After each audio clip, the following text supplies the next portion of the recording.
Qualcuno dice che sono un cronoscrittore perché scrivendo romanzi o racconti o anche di teatro mi rifaccio sempre a fatti di cronaca accaduti tanti anni fa oppure di recenti, e non sbaglia, perché negli ultimi 45 anni mi sono occupato di cronaca nera e giudiziaria in giro per la Sicilia.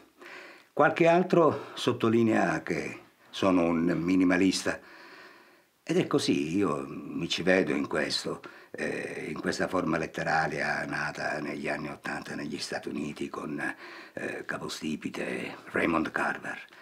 Perché scrivo, dicono, senza fronzoli, andando subito al sodo. Che ne so, se il cielo azzurro, dico subito che il cielo azzurro senza impiegare 3 o 4 pagine magari.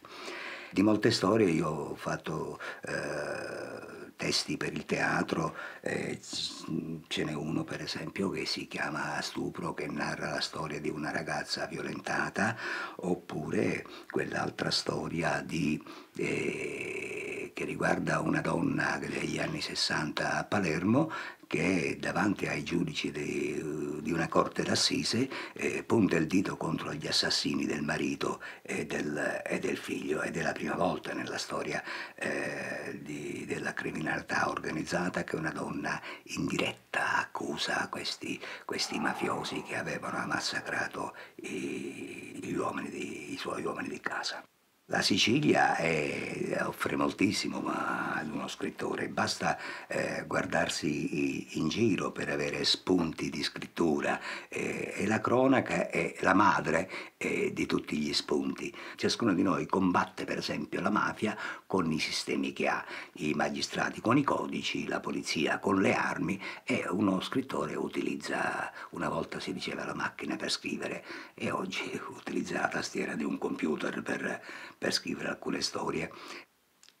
Attualmente sto cercando di ultimare un lavoro sulla Sicilia, e riguarda la mafia. È un argomento che conosco perché me ne occupo da oltre 40 anni, e non è un vero e proprio romanzo, ma sono una ventina di racconti che hanno a che fare con personaggi tipici della Sicilia, e c'è il mafioso di paese che sempre ha attorniato da gente che gli baciano le mani, o di quel cronista che diventa insopportabile per un mafioso e quindi ci lascia la vita, così come purtroppo è accaduto a tantissimi cronisti siciliani, non solo della Sicilia.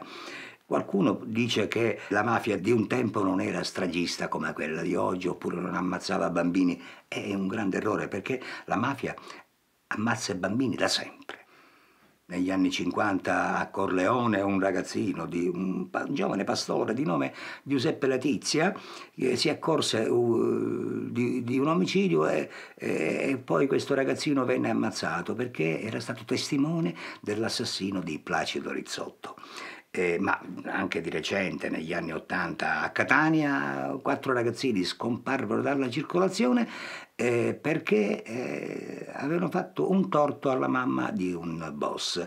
E poi, molto più di recente, un ragazzino viene prima strangolato e poi sciolto nell'acido per ordine di un mafioso, Giovanni Brusca. Ecco, io questo ricostruisco in questi racconti che cercherò di mettere assieme prima o dopo.